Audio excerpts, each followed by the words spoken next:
Hello and welcome to a very special edition of Sofa Broker because we're on the road. We're on the road and we're in East London and we are at the stage and we have our very first and very special guest, very old friend of ours, Mr. David Galman. David, say hello to all of our masses of fans out there. Hello. Tell them who you are.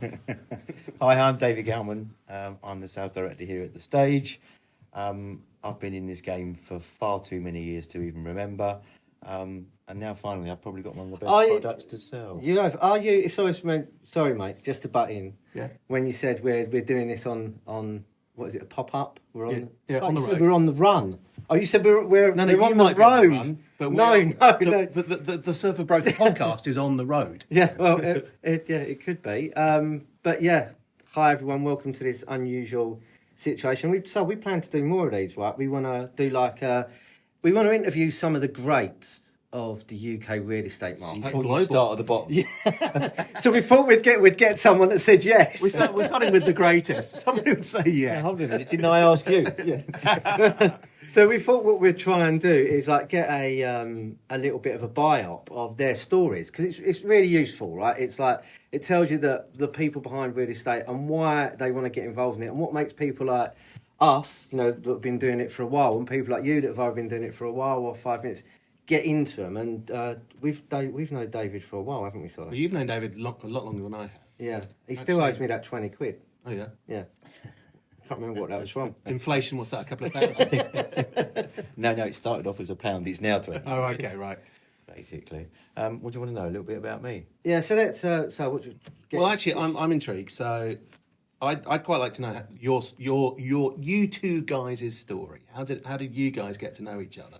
And I think when you go dig into that, we'll know more about David, which is the whole point of being here. I started selling. Forget my past history, but I was in Docklands, Canary Wharf, and that area in the mid '80s. I lived there in 1985. Wow, whereabouts was you living then? Clippers Quay. Jesus Christ, a long time ago. Yeah, tiny little studio. It was a magnificent flat. What was the cost of that studio back then? What was the square footage of it and what was the cost? This is for the Gen Zers. Yeah. It was 550 square feet. That's a two-bed now. Exactly. And the windows opened. Overlooking a nice little marina which never had any boats in it. I paid £45,000 for that. Jesus Christ. Wow. Yeah, mad, crazy numbers. And that was in mid '80s. Limehouse. Clippers Quay. It's Clippers. Millwall Dock. Oh, I know. Millwall Dock. Yeah. Okay. I forget who the Buddha was, but it was a nice scheme. Lived there for quite a while. But I was working in the area. I had an estate agency, or sharing an estate agency. We had an office down the road. So it was really handy. And in those days, when you worked 7 days a week, you actually did work 7 days a week. And you worked in the office 7 days a week.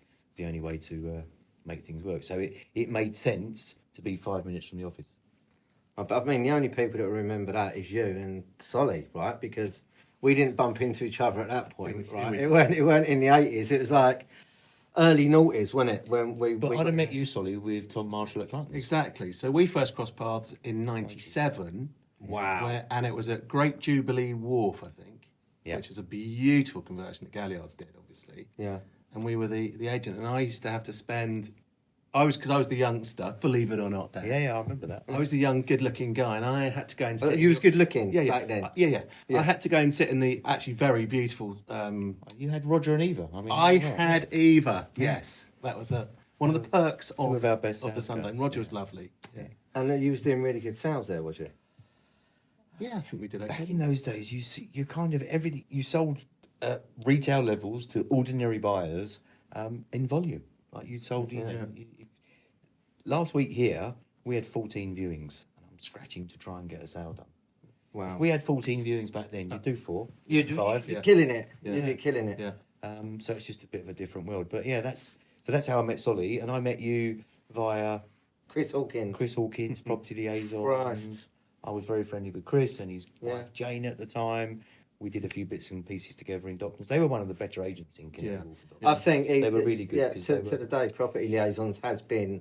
And then that went full circle because Dan and I ended up starting an agency with Chris Hawkins a few years after that. Well, it goes a bit further than that because when I remember coming back to David, because I used to try and get stuff out of him all the time.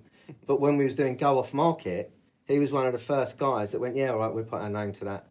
go and give it a try. So I think that's been the amazing thing about you, David. And I think if you can just dig into a bit more about your history, because you've always been someone that's willing to give anything a try. So when we was doing Go Off Market, it was a new tech play. We told you about it. You was like, yeah, Dan, just do it. We'll put our name to it. I'm sure it's going to work out. Good luck, right? And, what's made you stay at the edge of, stuff going on and stuff happening and has made you think, I'm going to try that. It looks a bit different. It might go wrong, it might not, but I'm always going to be an innovator. What's kept that happening for you? I think for many years the property market and sales of property was all very, very samey. Everyone doing the same. You got your property, you gave it to an agent, you gave them 4 weeks sole agency, and it was just very. So I was always looking at different ways. So when I left agency and was scratching around with very little to do, not knowing what to do in the, I don't know, early 90s, I think it was. Stephen Conway had just started Galliard Homes. Wow. And from his garage in his house in Essex. His Wow. converted garage, where you used to phone him up to offer him a deal, and you had to keep pressing redial because he only had one line, and he was constantly on it. And when you press redial, and then suddenly it's ringing, but you don't even realise it's ringing, and you press end. And you have to, anyway, eventually you get through. Back in the day, right? Yeah. So Galliard became a specialist at buying stuff that had come out of receivers or banks and so on, and we became the marketers of receivership stock and that. So you asked him what? You asked him for a job, or No, I never asked him for a job. So how did that bit come along with you and Conway? So my agency that I'd had with an ex-partner now, Stephen was in the background of that way back then. When he started Galliard, I was out on my own, struggling away like lots of people were, and so I did the odd bit of extra weekend work for Stephen at his little deals for a few quid here and a few quid there, trying to help sell.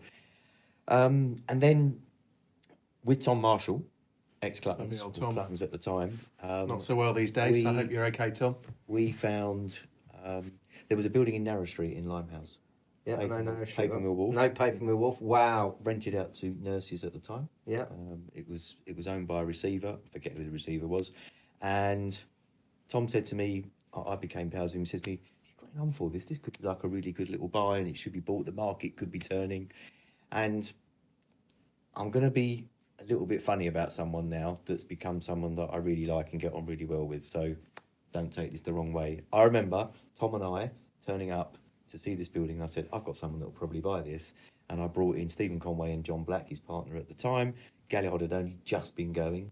It was a new business, but they had backing, they had funding. And the agent who was selling it walked down the road to meet Tom, who was bringing his ace client and introducer being me. I'm not even going to mention the person it was. And the guy went, "Oh, Marshall, what are you doing bringing Galman here?" Love it. So he knew straight away that it was And just we bought it. And Within you bought it? a very quick time. What'd you pay for Stephen it? bought it. Can't remember the numbers, but we bought it really well. And I remember walking around all the flats with Stephen and with John Black, trying to value them, trying to price them. And we went, "We'll start that one at 49,995, and they'll be queuing from here to Aldgate." And they kind of almost were. Yeah. And that was our first really. Stephen had done a couple of sales out of town where he had people queuing up. I'd never seen it before. Galliard was born out of really Paper Mill Wharf. I think the London And the bringing together yeah. of the two guys involved in it. You being prominent to that was part of it. So that was really what we talk about all the time on the Sofa Broker Show about the fact that you was putting weekends into it while you had your own agency, and you was trying to earn a few quid on the side at the weekend. But it was that side hustle that actually moved you into a situation where you got Paper Mill Wharf, you got access to it. You organised it, and you spoke to Galliard, and it was that birthed that mammoth. Yeah, they bought it, brought a whole new marketing regime to something that I'd never seen before, and I don't think many people have seen it before. What was that? What did they bring to it that was so different? We started with the whole, the cheapest flat was by far the cheapest flat, and it created a queue. At the time, and it was Stephen's brother Roy, who was a bit of a marketing guru, having previously been at Levi Strauss as a marketing guy, who basically said, if we can show that we're selling pound coins for 80 pence, and that was always his catchphrase, which me and the boys have always gone, if you can show you're selling a pound coin for 80 pence, you will sell them. And that's how we started. And the fact that we were able to have a headline that said, receivership sale enables us to do this. There was never it was It's never been seen. I remember the whole sort of the feeling of FOMO that was created by you guys back in the day was unbelievable. It was groundbreaking, wasn't it? You think about the South Bank and all that sort of stuff. It was Well, we did extraordinary Paper to Mill watch. Wharf, we then did Burrells Wharf, we did loads of little buildings around it. I love Burrells Wharf. And only then did it become a job. Up to then, it wasn't really a job. It was a bit of this and a bit of that. But you're making money out of it, right? Yeah, I was making a living-ish. Yeah, it was okay. So The they- times were tough. They was doing all this pre-social media and stuff like Oh, that. God. Can you imagine if that had been... But the Evening Standard back, if you're in property, right? Yeah. The Evening Standard was all about the Galliard, the Galliard You'd have adverts. 3 pages. Yeah. You'd be all over LBC. You think, if you're in property, you think Foxtons and their pages of, Yeah. whatever, green stuff, and you think Galliard Homes. That's the sort of iconic 90s evening property sort of property section, Evening Standard property section for me. Yeah. Not the Classic 9 stuff. o'clock news. I think where we were also different back then is that every developer had a budget as to what they were going to spend. Don't say on you didn't have a marketing. budget. Oh, we had a budget, Yeah, and we'd but you probably didn't care. double it, but we might spend 80% of that budget up front. But you'd get 80% of your sales up front. So and then the model became. So hang on a minute, just hold on that. There's a point to doing that. So you did 80% of your marketing budget up front, but you attracted most of your sales in the early period, right? So if anyone's getting into it now and is doing stuff now, it's kind of like blow your budget, on the first floor? And then from that, you build it up. Yes, but I'm not sure you can do that nowadays. I think it's very different. And your marketing is completely different. Your marketing is social media, and it's become... So if we could take you into the future, right, and the marketing guru that you are, and it's now a different world, where would you spend? If you was dealing with a property or a block for sale or whatever it was, where would you put your first 10 grand? Unfortunately, you'd have to put it... Well, I don't think you could say your first 10 grand. You'd have to go big on social media because you have to get the awareness out there. Yeah. But the way the world's gone... So I was the most anti-agent salesperson in the world. Never used agents, did we? Hated using agents. Got my own sales team. We built it. We We approach reinvented it Galliards. 3 No, we times. can't. There's no point because they've got their own won't sales talk to team, you. yeah. It was a little bit like that, and we used to sell them, and they just sell. So we didn't need agents, and then it flipped, with the international market becoming a bigger player. So first of all, what would happen was Galliard would buy something. Stephen would say, "We just bought this, and we got planning for 1 or 100 units, whatever it was. It didn't matter." So the international sales team, which was David Galman, would take it with, I don't know who it was then, Colliers or Hastings, all the various agents that went to Hong Kong, Hastings. Singapore, and they did the tour. He'd always sell the best stuff and leave me with the Yeah, toughest stuff yeah, to sell. yeah. He would go out there and sell whatever, and we would sell in the UK, and we didn't need to use agents. But so it was buy the site or the building, get planning, get it sold off plan. Sell as much as you can off plan because that gives us the money to go build it, and then you can go and do another one. And so it's just self-perpetuating. You can't do that nowadays because you just can't sell off plan. People aren't going to buy off a plan, and kind of why should they? But they knew that they were in a rising market, and it just seemed to continue rising. So that's interesting to understand that you can't sell, or we're seeing it, so aren't we? With lots of you're dealing with a few clients at the moment that have bought off plan, not from Galliard, and they're trying to sell 2 or 3 years later. I won't name the building, but I know of a flat in quite a prominent building by Canary Wharf. It's only recently completed. Overseas buyer paid 975,000 for it. $750? He's looking at in the sevens. I mean, it's extraordinary. And we're talking probably 18 months, 2 years between those 2 price points. Yeah. But going back to what you're saying, about that was a brave new world. Those sort of glory days of Galliards, right, and all of that stuff that was going on. But I think social media has almost people back then were innocent. They were innocent buyers. There wasn't really much more information other than the floor plan, and this is where it is, and great, your great advertising skills. Now, social media has given people innate knowledge of what's going on everywhere in the world, So they Everyone's have an almost expert. too much knowledge Everyone's for an you expert, guys. aren't Yeah. they, nowadays? So you can't do. You know, when we started doing converted buildings, we began a phase of creating. Look at that, we've got some buyers coming in. Here we Is go. that good? It's probably a good thing, no? That is We've live just got and some- exclusive. Leave it running. Yeah. We when we started doing some conversions in the sort of mid 2000s, we would build half wall show flats.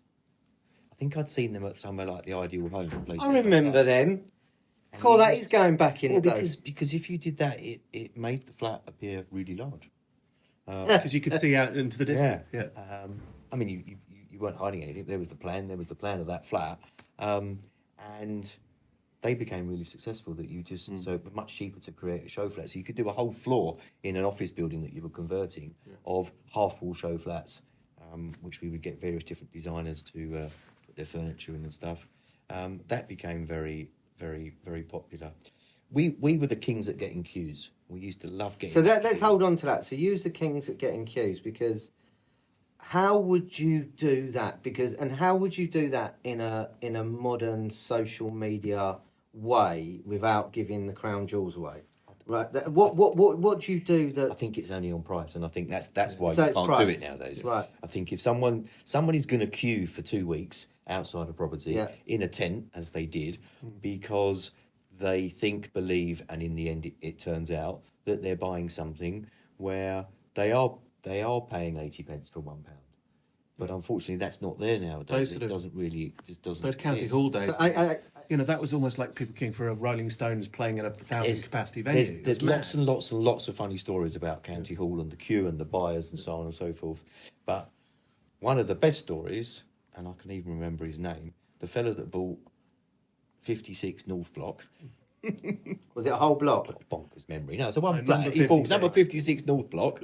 And I said to him, "Why did you buy this?" He said, "I saw a queue." He says, "and I just joined it." I promise you, it's true. Oh, so So don't we? from an agent's, very quickly on that, from an agent's perspective, I remember going along to that with Matthew and Tom on a Sunday morning, maybe. Does that make sense?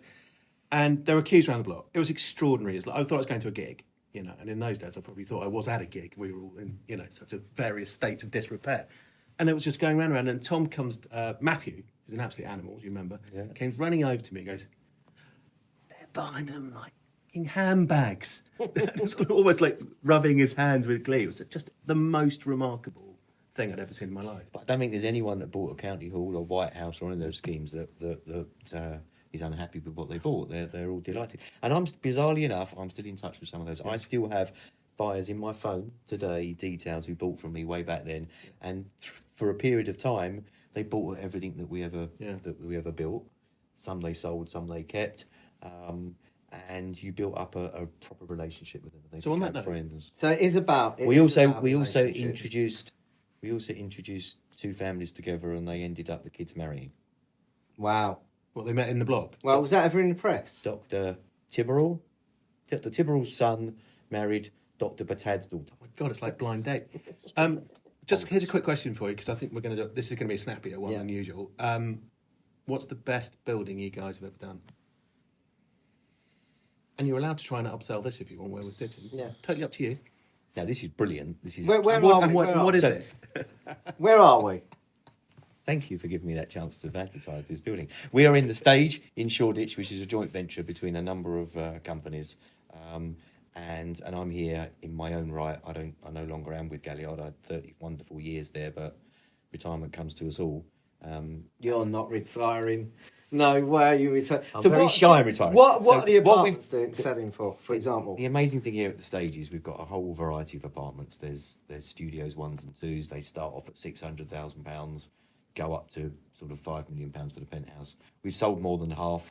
We've rented a number as well because we didn't want a lot of empty flats. People were going to rent them, and you've just seen some of the amenities. It's the amenity space that makes this building incredible. So I've set up camp as a sales office within what is the postbox area. It's not like a little room. It's a big space. And it's amazing being in there because we get to know all the residents, we see everyone coming in, and we also get to know all the Amazon drivers, all the Deliveroo drivers. It's incredible. People do not cook. People who live in these flats in London. The whole thing's changed. The people have changed the way they live. Completely. So I think what's interesting about that is the way you talked about that. You brought the whole story round, right? So when I started off talking about where I'd been with David, and it was like, we started off doing Go Off Market. You was, the first person to get interested in giving us a go at that, right? So you've always been the first person that was going out there. So you was the guys that created the queue. Solly said, the guys thought it was selling like handbags and they was running around. But creating a queue is just a social media way of getting more people following you and liking what you've got going on. Probably. So equivalent. The equivalent of, right? So you was doing it in a newspaper setting, and doing it on a Thursday, and it would come out on a Saturday and Sunday, and building it up. So you've always actually been a marketeer, and you've always actually been slightly ahead of the game. Entrepreneur. Yeah, I think we used to say, listen, the majority of the ideas came from Stephen downwards, but there was never a board meeting. There was never and my sales meetings with him. I always used to say it. My sales meetings with Stephen was every day on the phone. What we're going to do today, son? What we're going to do this week? And that was how it was, and that was so much better that it was relaxed in that way. Yeah. So a massive company, but without a corporate ethos. Oh, there was no corporate ethos at all. you're still privately owned, or It's still privately owned. And that's probably why we're all sitting here together right now, actually, is that lack of sort of I think rigid corporate structure. Absolutely killing the market. Yeah. Probably the most famous developers in London for a time, and yet approachable and doing crazy stuff. I think you said about relationship building. I think that I don't think it's very obvious. Sales is all about relationships. it is? We could have been selling T-shirts or cars or what have you. It just happened to be flats at the time. That's what we were doing, or houses and flats. The sales team sort of changed over the years. Obviously, people moved on and so on. One of the things that I did a few years ago with the guys, a number of years ago, was when the market's changing, it gets a bit harder and so on, was everyone starts doing things on computer and email and so on, which I struggled to get my head around for quite a while. Solly still does, don't worry about it. I'm fine with it now. I'm a phone man. Because I like the whole, you got to get on the phones, because that's how we were brought up. If we could just have Bakelite and something coming out of the wall, I'd be happy. Perfect. But what I did start, and I copied this off of someone else, was I remember phoning up IT a number of years ago and saying, can you come and collect every single one of these static computers, get rid of all the monitors, can you get them all with iPads and laptops? Wow. Because I want these people out.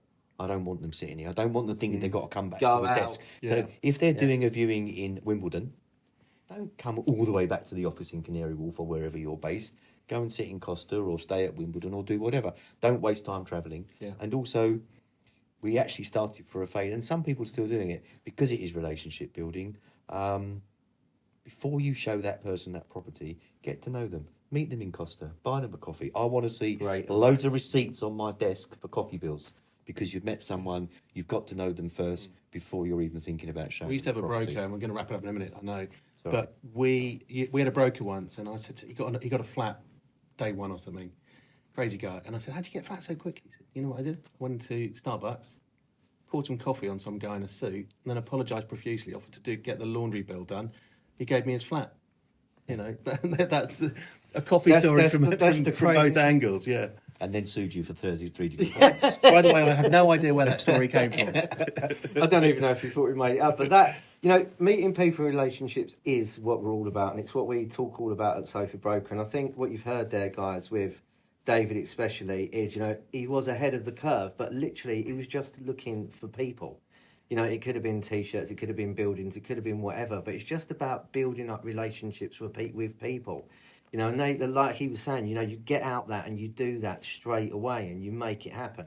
So we are going to end it there. I can put a small hashtag into the whatever YouTube thing we're going to be on. That David has assured Solly and I that you can have £50,000 off every sale across the stage, as long as you contact through us. And as long as you contact us on February 29th. Yeah, what's happening on February 29th? Nothing. No, I'm joking. No, that's a we'll true do thing. Special deals We'll do a special deal when you come on. So look, carry on YouTube, Apple, iPad. What's the other one? Apple Music, Spotify, all YouTube. the other ones you like following us on. You'll probably find it on Galliard's Instagram Yeah, account at some point hopefully. or not. Yeah, and Definitely on stage one. On stage one. It'll be goodbye from this guy, goodbye for David, and I'll see you later.